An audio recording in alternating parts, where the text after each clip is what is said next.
Hey guys, इस video में अपन बात करते हैं जो थाईलैंड का वर्क वीज़ा है उसके बारे में और टूरिस्ट वीज़ा के बारे में बात करेंगे कि ओपन हुआ है कि नहीं हुआ है।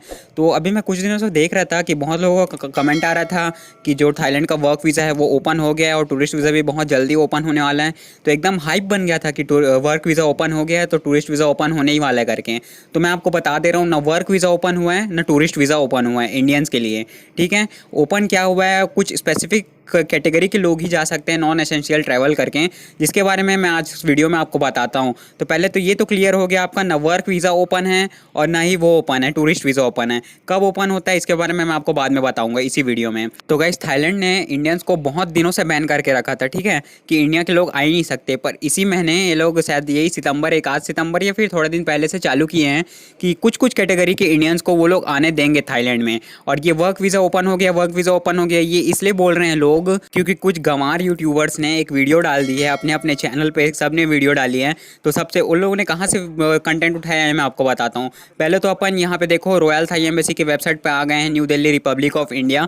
अब आप यहाँ पे जाओगे, आप तो यहाँ पे अगर स्क्रॉल करोगे तो यहाँ पे आता है resumption of COE and visa issuance for essential travellers. ये अपने इंडियंस के लिए है। तो यही को उठा के, इसी आर्टिकल को उठा के जो जो यूट्यूबर्स है, जो गधे हैं, उन लोगों ने सब कंटेंट बना डाला कि इसके ऊपर वीडियो ही बना डाला। तो इसमें देखो अपन कौन कौन लोग जा सकते हैं। पहले तो आर्टिकल पढ़ो। The royal Thai embassy wishes to announce the resumption of COE, certificate of entry होता है इसका मतलब, and visa issuance for non Thai essential travellers from India to Thailand with priority groups given to this for, जो भी पढ़ लेना आप, ठीक है।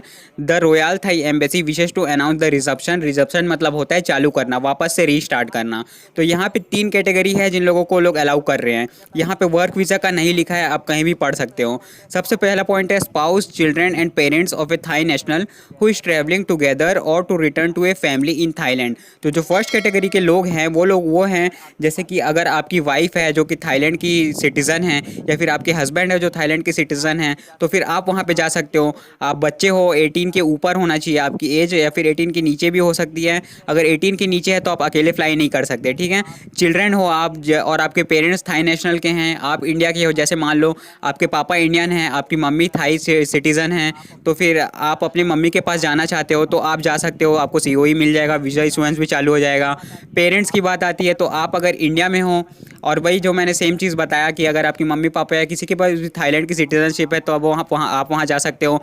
और जो सेकंड लाइन है, इसको गधे बोल रहे हैं कि वर्क वीज़ा चालू हो गया करके। इस लाइन को आप अच्छे से पढ़ना।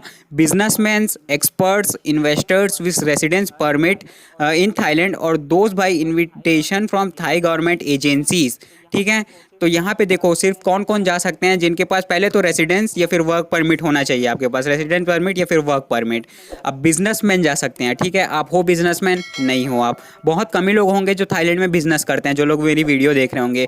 इन्वेस्टर हो आप? नहीं हो आप। जब थाईलैंड में इन्वेस्टिंग करते हैं तो इन्वेस्टर्स वीज़ा जब मिलता है तो शायद $5 लाख के आसपास इन्वेस्ट करना पड़ता है, तब मिलता है जाके शायद इन्वेस्टर वीज़ा, ठीक है। एक्सपर्ट्स लिखा है यहाँ पे। अब एक्सपर्ट्स मतलब क्या होता है, जैसे हो गया डॉक्टर हो गया, कोई लॉयर हो गया, या फिर कोई ऐसी कंपनी में काम करते हो आप जहाँ पे आपके बिना काम हो ही नहीं पा रहा है, आप कोई बहुत बड़े इंजीनियर हो, वहाँ पे आपके बिना काम हो ही नहीं पा रहा है, तब उसको बोलते हैं एक्सपर्ट्स। आप कोई सेल्स एग्जीक्यूटिव हो कहीं पे, या फिर कोई बहुत बड़ी कंपनी में जॉब करते हो, तो फिर उसको बोला जाता है एक्सपर्ट्स। तो यहाँ पे बिजनेसमैन जा सकते हैं, एक्सपर्ट्स जा सकते हैं, इन्वेस्टर्स जा सकते हैं, ठीक है। ये सारे कैटेगरी के लोग जा सकते हैं। फर्स्ट पॉइंट मैंने आपको बता ही दिया। तो यहाँ पे कहाँ पे लिखा है कि वर्क वीज़ा वाले जा सकते हैं? वर्क परमिट तो उन लोग का भी बन जाता है जो थाईलैंड में बाहर में जॉब कर रहे होते हैं, ठीक है। इसका डिस्क्रिप्शन में मैं लिंक दे दूंगा, या आप बाद में पढ़ सकते हो। और अगर नहीं दे पाऊंगा तो सॉरी यार, भूल भी जाता हूँ मैं कभी कभी, ठीक है।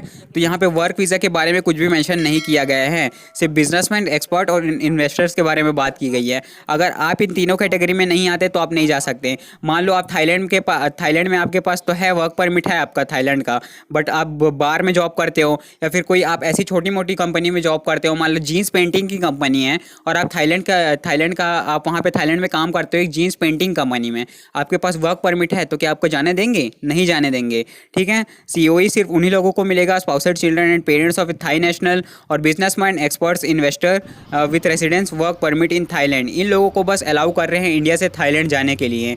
और ये जो आर्टिकल मैंने दिखाया था ना आपको, ये थाई एम्बेसी की आई थी 25 अगस्त को। ठीक है, ये वीडियो मैंने बनाने में थोड़ा लेट कर दिया था क्योंकि मैं भी कंफ्यूज था कि वर्क वीज़ा वाले को जाने दे रहे हैं कि नहीं जाने दे रहे हैं, बट ये क्लियर हो गया कि वर्क वीज़ा वाले को नहीं जाने दे रहे हैं। अब बात करते हैं गाइस टूरिस्ट की, तो देखो अब धीरे धीरे थाईलैंड ओपन हो ही रहा है। ठीक है, इंडिया का अगर वैक्सीनेशन रेट आप देखो तो बहुत सारे लोग वैक्सीनेट हो गए हैं। 10% लोगों को पूरा का पूरा वैक्सीनेट कर दिया अपने इंडिया के गवर्नमेंट ने, और 35-36% लोगों को फर्स्ट डोज लग चुकी हैं।